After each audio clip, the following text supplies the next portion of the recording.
First of all, how are you? You know, person that has hurt me, when you cheated on me, when you caused my financial collapse, when you disrespected me, were unappreciative of me, and a few other things. I want you to know that I know you didn't mean to do that, and I forgive you. If your soul has been whispering that it's time to heal, this is your sign.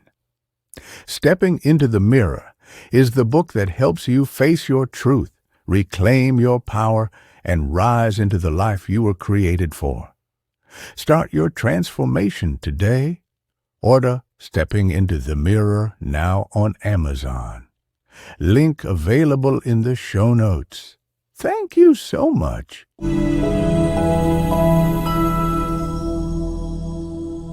Today's Soulful conversation is with a lifestyle empowerment alchemist, author, coach, speaker, and spiritual guide whose mission is to help women fix their reflection first and live their best lives ever.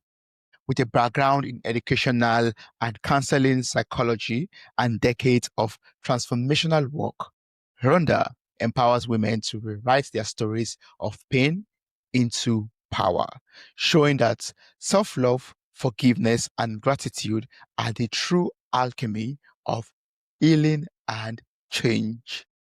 Having journeyed through our own seasons of adversity, Rhonda has emerged as a radiant force of renewal, teaching that every setback holds the seed of spiritual awakening.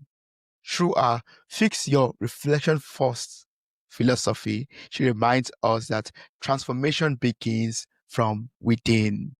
That midlife could be the most powerful time of reinvention, and that every moment offers us an invitation to awaken to our authentic power. Welcome to the show, Rhonda. How are you doing? I'm doing very well, Toby. Thank you for inviting me to be your guest. It's my pleasure. Thank you so much for joining me for a Soulful conversation. I'm looking so much forward to learning from you, learning so much about the Fix Your Reflection First. And we were saying this before we started recording that, that's one way we aligned, right? The name of the podcast and your philosophy and the work you do about fixing your reflection, looking into the mirror, seeing your reflection, and then fixing it. Yeah, that's so awesome. So before we go into all the questions I would like to ask you, we would love to play a game of Wildcard. And you said you are ready to answer 3 random questions. Right, and as I'm speaking right now, I'm shuffling the first stack of cards underneath the table out of camera, but believe me, I'm really shuffling them. Okay. And I pick a card randomly. I don't know what question I'm going to ask you, but we'll find out. Okay. So the first question, which is the icebreakers question, is who do you love most in life? Who do I love most in life is an excellent question to ask me. I love my creator. I call it God, source, spirit, divine. And then I love me, Rhonda, which wasn't always the case. But understanding that I am in the image of source, of God, of spirit, of the divine, then if I love the divine, therefore I should be loving myself. But that wasn't always the case. But on this, for the practical level, I love myself. Yes, I love myself.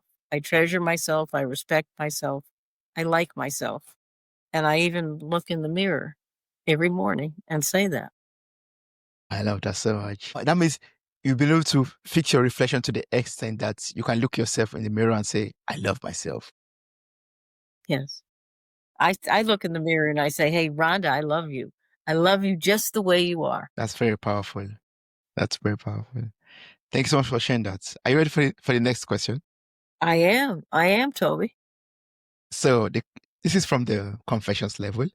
And the question is, what have you done that you are proud of? What I'm most proud of is that I have come through, regardless of situation, circumstance, or happenstance that I've been in, events that I've been in, that not so good stuff, sorrows, adversity. I have found the gift and the blessing to come out on the better side rather than anything less. That's what I'm most proud of. Yeah, you've dived deep within, found who you truly are. Yeah, and come out. Yeah. And to be able to draw upon that when when there's a not so good stuff thing happening, then I can draw upon that strength, draw upon that power from within. I call it the authentic power from within, and use it so that I can thrive and not merely survive. And then to let others in on the fact that we all have that power, every single one of us. If we choose to use it, we all have that power. We all have that power. That's very powerful again. Thank you one more time for such a powerful answer. The last question is from our Getting Deep level. And the question is, are you holding onto something you need to let go of? Yes, just like everyone else, I hold on to things even though I live and breathe the authentic power from within.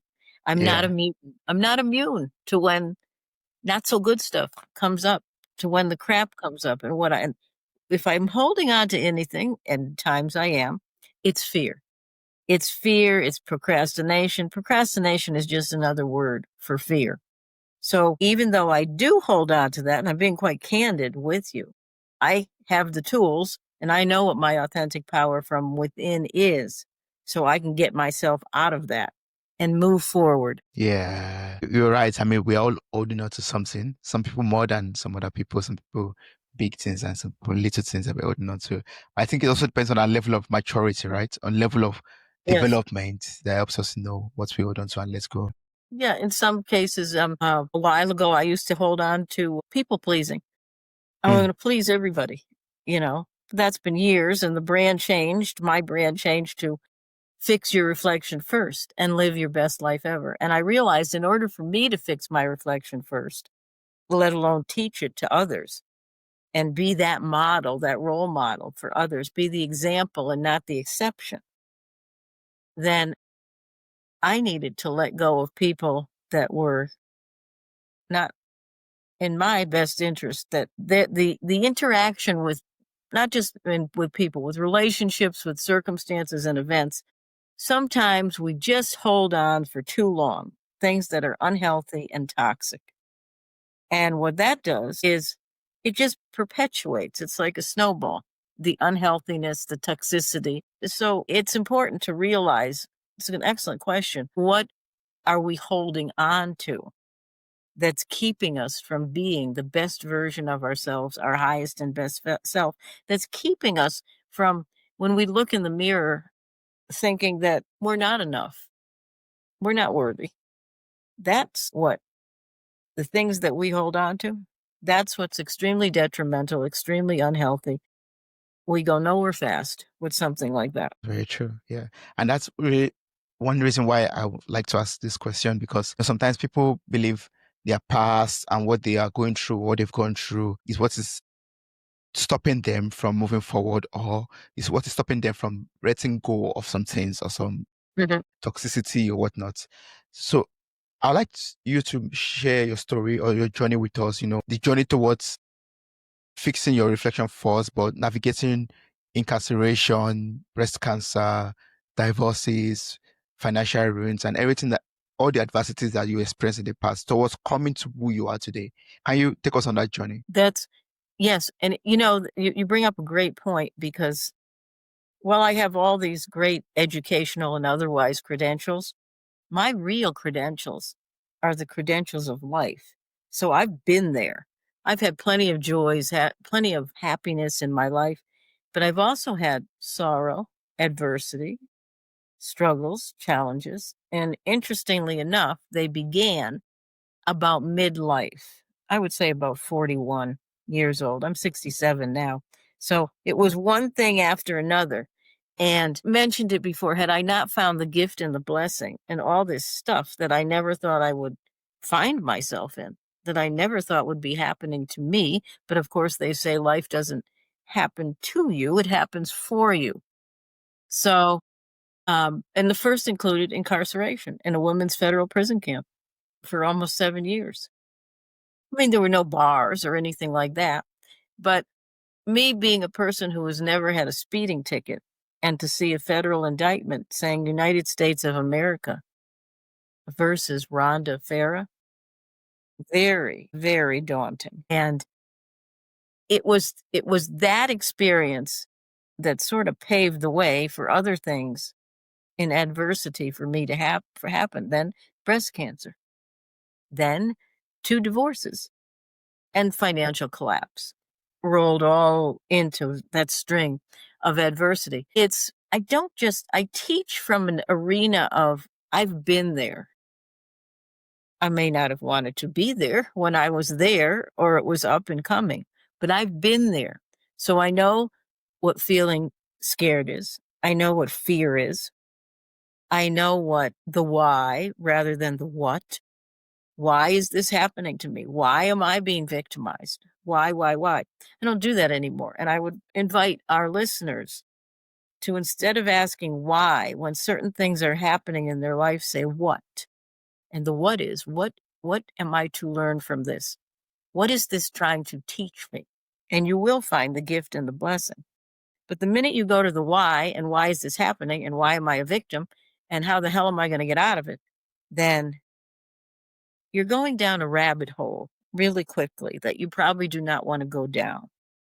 So I had all those things happen. Boom. One preparing me for the next, preparing me for the next, preparing me for the next. So that was my sign. You've got a lot to learn. You really do, Rhonda. And I took it as that. What am I learning? What am I blessed with? What am I gifted with? And that's a big thing with respect to looking in the mirror. It's not just looking in the mirror and saying, I love you, I like you, I respect you, I esteem you, I appreciate you. It's also being able to look in the mirror and say, I love who you are becoming. Mhm. Falling in love with the next version of you, which will be a better version, if you choose to have it be a better version. So mirror work, I'm no stranger to mirror work, but until I changed my brand, it was this had to be done. Well, my company has helped me, Rhonda, now, international. My brand is fix your reflection first and live your best life ever. Yeah. Because we all have that. That's in 2005 with the incidence of breast cancer. I had been released from prison, but knowing I had a lump on my breast for 11 months when I was in there, I did nothing. I said, no, this isn't the time to do anything, and came out and took care of it, nearly stage 3 breast cancer. I mean, my goodness, I'm an athlete. I've been a runner for 50 years, never took any street drugs, never was abusive to my body, which I know is a temple. That why, those were the whys started to come in. And then when I kind of got with the program, it was what am I to learn? What am I to be? And what am I to be so that now I know what to do? And don't worry about the how, which is what I invite our listeners. Don't worry about the how. Understand what you want. Sometimes you have to go to what you don't want.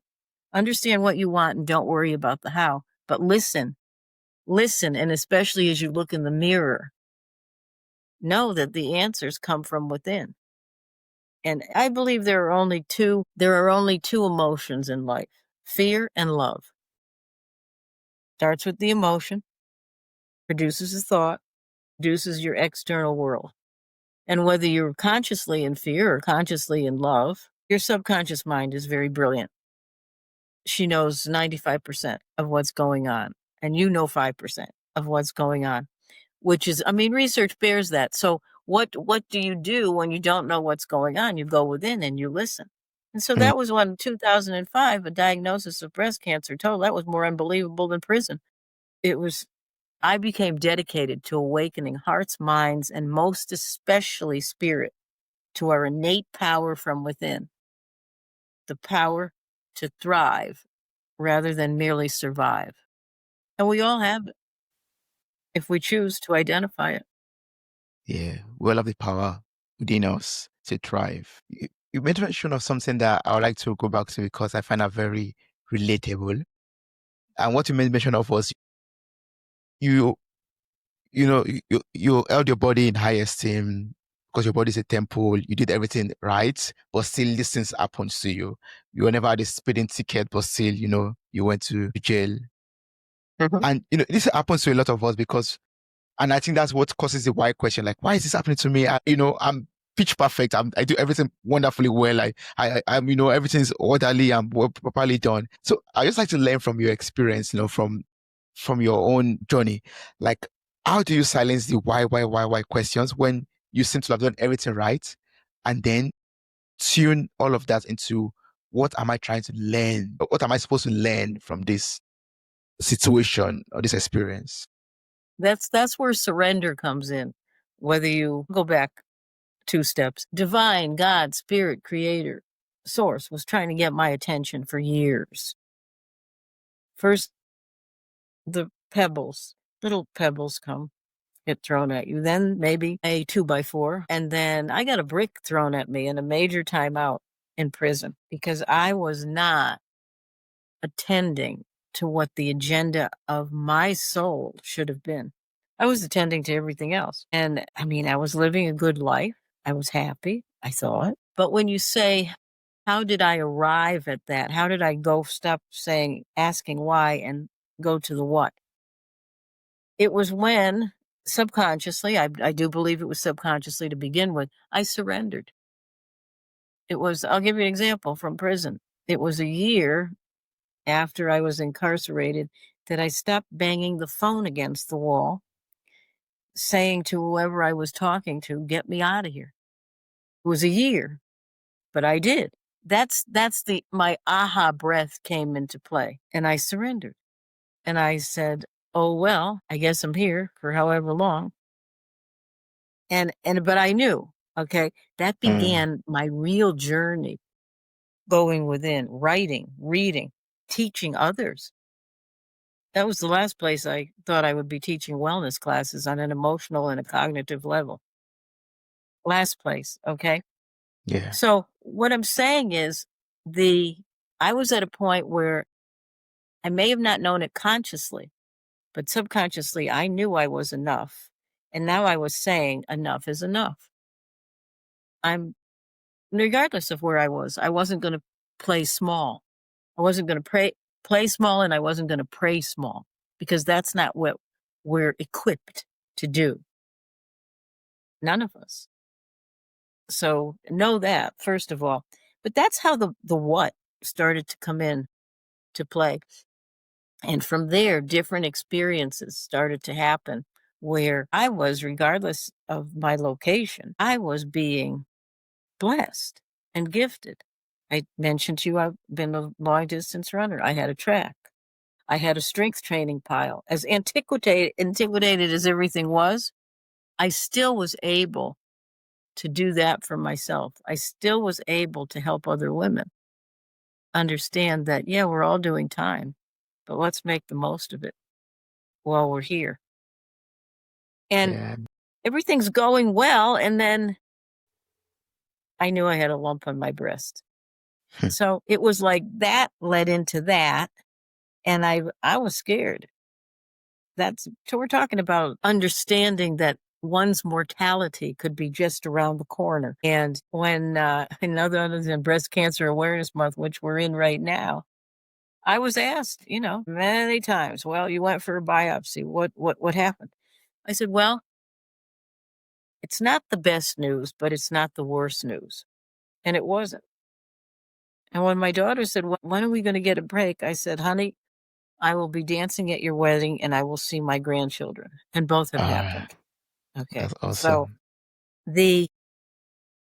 that was a knowing. Where did that come from that I said that to my daughter? That was a God thing. It was because I had been listening now for years. I was listening to know that power within me is in fact blessing me, gifting me, and moving me forward to whatever else. And all the time I was gaining strength. I was gaining more of that power from within. The interesting thing about, if you're constantly telling yourself that you're not enough, physiologically, the mind produces chemicals and the body produces chemicals that will lead to ill-being or well-being. So if you tell yourself you're not enough in so many ways, you're right. If you tell yourself I am enough, and I love myself, and I love what I'm becoming. I'm grateful for what is also to be for me.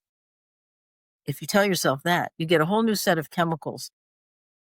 Literally, bears it, science bears it, that will let you, in fact, live a better version of yourself in every area of your life, healthy in every area, not just physical and emotional health, but relationship-wise, financially, in every area of your life. But it begins with going within, with looking in whatever mirror you have, whatever pane of glass, and understanding and knowing that you are enough, just the way you are, thankful, whole, perfect, and complete, just the way you are, listeners and viewers, and your up and coming goodness will be even greater. Yeah. I mean, that's just how it works. Yeah. Yes. You're perfect the way you are. You are actually what you believe you are, basically. Yeah, you are. If your heart is closed, then you will be closed, not just from a love perspective, but you'll be closed to the goodness that would otherwise have come in. Yeah. If you have an open heart, an open mind, a thriving spirit versus like, oh, surviving versus that victim mentality, then you will receive much more than any victim that I know would. I don't even believe there are victims. I believe we victimize ourselves if we choose to do that. That's very deep. You talked about, asking what questions, like, what is this trying to teach me? What am I to learn from this situation? So that's, please correct me if I'm wrong. My understanding is asking those questions is basically reflecting and fixing my reflection also on this situation, reflection about this situation also, or about myself in that situation too. Absolutely. What am I supposed to learn? What is anyone supposed to learn, whether they're living in, looking in the mirror or not, is what are they living? How are they living? Are they living in the arena of just survival? Well, you're living in lack and scarcity. That's all you're going to get back. Not just financially, but that's all you're going to get back. You're not going to get back any phenomenal love, phenomenal money, phenomenal relationships, phenomenal goodness in every area of your life. You won't if you're living in that mindset, in that heart set, in that space. If you're living in fear, if you're living in love, it's much different. Everything comes in we all have gifts in life. Some of them come with bows and some of them do not. Okay. So some of them are all wrapped up in nice paper with ribbons and bows, and others are not. And when we understand that, when we understand there is a gift in that stuff that doesn't look so good, no ribbons, no nice wrapping paper or bow, that's when we're going to learn and have the power to thrive in every single area of our life. And thriving is different for everyone. Yeah, that's very true. Our journeys are all different and we cannot, compare or just copy paste from another person's journey. Yeah, right. That's true. You talked about the power within us, and I know you're a believer, you believe in God. Would you say when we are facing adversities and we look within and we ask ourselves these questions, we deepen our relationship with God, we get closer to God, and God, empowers us to go through this situation, teaches us what we have to, helps us to learn what we have to learn through the situation and come out stronger and better. I would say that. And I want to clarify, the God of my understanding is right here. God is all there is. So he's not only right here, Mother God is here too, but everywhere else. Some people believe God is in the sky, okay, and they are waiting for the proverbial lightning bolt to hit them in their proverbial butt and solve everything for them. Hey, listen, I'm as much in favor of immediate gratification as the next person. But you know what? It's right here. We've been blessed with all the gifts. We have got the inventory, the arsenal. We're equipped to thrive versus just survive. Rather than merely survive, we're equipped to live the life we desire, maybe even the life we dream about, rather than living in default mode year after year, settling for less, pleasing people, saying, oh, well. See, that's default mode. That's default isn't just a word on the computer. Default is you keep settling for less year after year, and you'll see you will have less and less year after year because you've become complacent with that. To have anything else, we must be out of our comfort zone. Okay, we must take the risks. Most people say, well, what is change? You mean I have to change? I go, yeah, that's being out of your comfort zone. I know you like it where you are, or you say you do, but still you want more for yourself. Well, that's going to require some work. That's going to require some changing. The lightning bolt will not come down and fix that for you. You have everything you need to fix your reflection first, you fix your life first, you be the best version of yourself. And not only does that help you, it has the ripple effects. So it helps everyone that is surrounding you, those you influence, and those who influence and surround you. It's just how it works. It's meant to be of that way. That's how we be of service to others. We be the best version of ourselves. Years as a psychotherapist, I did a lot of couples counseling, and I would say, well, what do you want? Oh, I want someone that doesn't treat me as bad as he does. And that's exactly what she got. Someone that treated her badly, but not as badly. Okay. So you see, it's once you verbalize something, the power of words, it's not just the power of the heart and the mind. Once you put it out there and speak it, it will come to fruition. You might not like it. So be very careful what you're thinking, with what you're feeling, with what you're saying. Mm-hmm. Start with yourself in the mirror. What are you saying to yourself? Oh boy, I don't like myself. When I lose 50 pounds, when I lose 10 pounds, when I get rid of this big thing with women, all my age lines. I love my age lines. They're the times I cried and I smiled. I laughed. That's a sign of growth. Laughter and tears are a sign of growth. If you're not laughing or crying, and believe me, I did a lot of crying and a lot of laughing wherever I was, situations, circumstances, and events. But I learned from that. I learned what my power from within was at that time, and now has evolved to something even greater. And I'm not timid about sharing it at all, one way or another. Yeah. And I have several one-on-one clients. I do groups and I do audiences. That's where I get my energy and my strength from. But it's not for the timid. You could come listen to me forever, but do nothing. You'd be in the same place. And if that's okay, if that's where you want to be, that's all. So that's my God breath, my aha breath. When I get a breath like that, it means that I was meant to say what I just said, to confirm. It's a confirming breath. Oh, yeah. Yeah, that's good. Thanks so much for sharing that, because what you said also at the end, we could be exposed to as much information as possible, but if you don't take the necessary steps, you don't do the necessary things we have to do, we still remain at the same point. Basically, we have gathered all the knowledge, but we are not wiser because we did not apply the knowledge. Yeah. And you're still in the same spot. That's it. And it's more than being stuck. It's not using what you have to be the best version of yourself. It's not just stuck. You know how to get out. If your car got stuck in the mud or in the snow, what would you do? Well, you'd call someone. And then you'd get it out. And then you'd move along.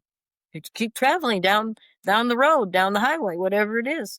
And that's where there are people that like to be stuck. Whether they think they're stuck or not, they like it. Because that dismisses them from taking any kind of inspired action whatsoever.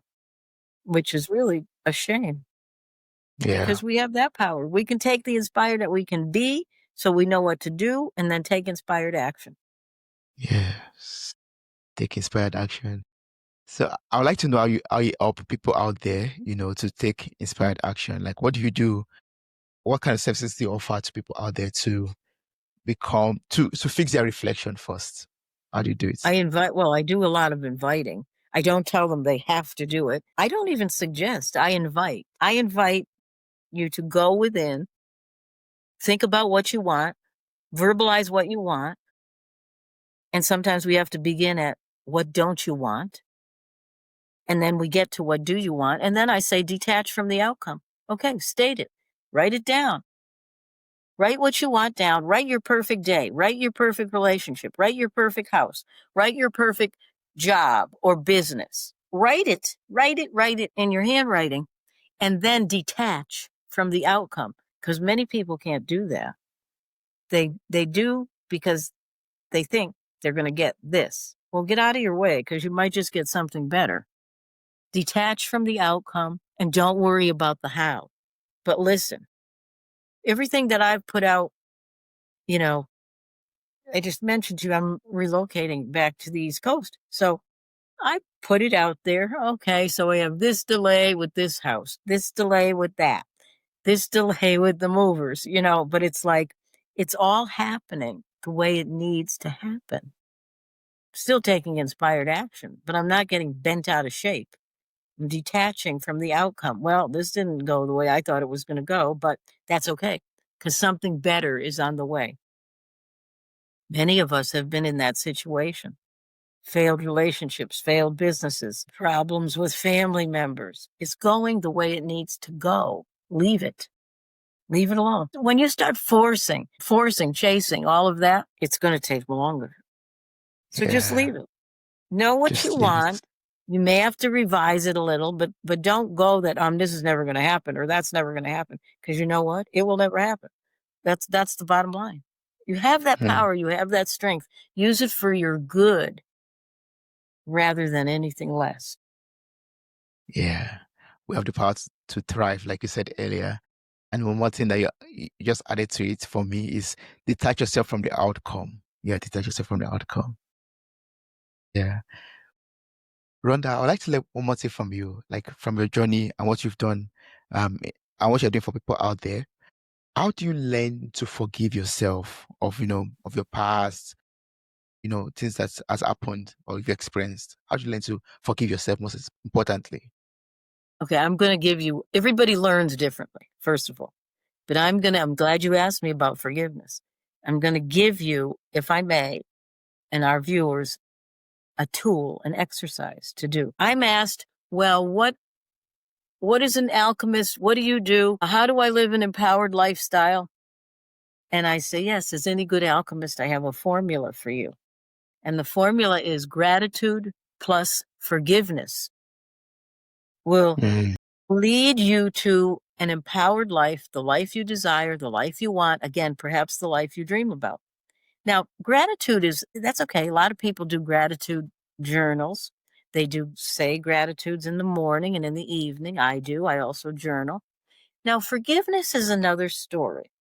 Forgiveness has a very bad rap. And when I say to an audience or to a client in person, gratitude and forgiveness, well, I could never forgive them for this. I said, well, okay, we'll get to them in a minute. First, you got to forgive yourself. If you're serious about living an empowered life, I think you got gratitude down pretty well. Okay, but living an empowered life also means forgiveness, and start with yourself. Now, so here's the exercise. Take a piece of paper. I'm big. Never mind the digital equipment. I know all about it. Get a piece of paper. We learn visually, and to write it, 95% of learning takes place visually. Get a piece of paper, and I want you to write a letter. Write to yourself first. And the letter could go something like this. I'll use myself as an example. Dear Rhonda, I've been meaning to write to you for some time. First of all, how are you? Rhonda, when you were delegating to the wrong people, you went to prison. Oh my goodness, then you had breast cancer. Then you had 2 divorces back to back. Then financial collapse. When that all happened, Rhonda, I want you to know that I didn't mean to hurt you, Rhonda, and I forgive you. And that's it. You've forgiven yourself. The exercise of writing it and of listing the things where you hurt yourself, and there's probably a few others that I left out, but I have done this myself, and it's extremely liberating. It's extremely freeing. So I would recommend that as far as forgiving yourself. Now, There's another aspect to forgiveness. Many of us have had people, whether they did it intentionally or not, that have hurt or harmed us. So take out another piece of paper. People get very nervous when I say that. Now, I would like you to write them. I would invite you to write them a letter to forgive them. Dear person who has hurt me, I've been meaning to write to you for some time. There's my aha breath. First of all, how are you? Person that has hurt me, when you cheated on me, when you caused my financial collapse, when you disrespected me, were unappreciative of me, and a few other things. I want you to know that I know you didn't mean to do that. You didn't mean to. And I forgive you. And immediately people will look at me and I can read it in their eyes. They're saying, I'm not doing that. I go, well, you don't have to mail the letter. There's a sense of relief. This forgiveness is for you. It's not for the other person, because non-forgiveness is like ingesting poison and expecting the other person to die. It's not going to happen. Okay. So when we are non-forgiving, when we are resentful, sad, angry at ourselves or at others, all that does is debilitate us. It causes ill health, nothing close to well-being. It causes dis-ease. So forgive yourself, forgive others for you. It's an exercise in being your highest and best self and living an empowered life. In living life that you dream about versus anything less. That's settling. Yes. Forgiveness is for you. Forgive other people for yourself, not for them, but for you. Yes. To rescue yourself from that disease. Yeah, Yes. that great reference. Wow. Rhonda, I've learned so much from you. I'm just sitting back here and reflecting, basically, and, learning and absorbing everything in. Yeah, thank you so much. I really appreciate, everything that you've shared. I would just like to ask for women out there that listen to this podcast, if you could speak directly to the woman standing at a crossroad at the moment, a crossroad of, uncertainty, or they're afraid of something, of a life decision, or weary from, life battles that comes and goes, what would you tell her about reclaiming her power and rewriting her story? Couple of things, if I may. The first thing is, whatever challenge, struggle, sorrows you are facing, you are not alone. Understand, you are not alone. Reach out. Whether it's to me or someone else, reach out, because you are not alone. And you've got this. When people come to me, I've got them. That's it. But you are not alone, so reach out. Another thing I would say to especially women that are facing the challenges that they never thought they would face, such as I did, is that whatever tunnel we are traveling down, whatever tunnel, my fellow women, that you are traveling down at this time, know that the light at the end of that tunnel is not a train coming at you. That light is just that. The light, it's the truth, it's the guidance, and it's the way to live the best version of yourself if you choose. And finally, to everyone listening, I invite you to treat life as if it were ice cream and enjoy it before it melts. That's deep. Treat life like it's ice cream and enjoy it before it melts. Wow, that's very deep. That's very deep. Wow, Rhonda, I've learned so much from you once again, like I said. For people out there who still have more questions to ask, maybe want to work with you and, follow up on some other things that we would not discuss, what's the best way to do this? What's the best way to connect with you and to work with you? I welcome all comments and questions. My personal email is Rhonda, RHONDA, at helpmerhondanow.com. Rhonda at helpmerhondanow.com. My website is www.helpmerhondanow.com. And again, reach out. I'm beginning by popular demand my group coaching program Once again, the next cohort begins January 12th, 2026. And I believe I have sent a link to go into the program description. And go and peruse that. Click the link and see what it's about. Awesome. Yes. We'll place all of this information and the website and the link to your website in the show notes of this episode. So we encourage everyone out there to check the show notes of the episode right now. Click on the link, copy the links, sign up for the course, and reach out to Rhonda. Also send her an email with further questions that you have. Thank you so much. I really appreciate speaking with you, Rhonda. It has been a big blessing learning from you and just, helping me to fix my reflection first. Thank you so much. My pleasure. It was my blessing to bless you and everyone listening. Thank you. Thank you very much.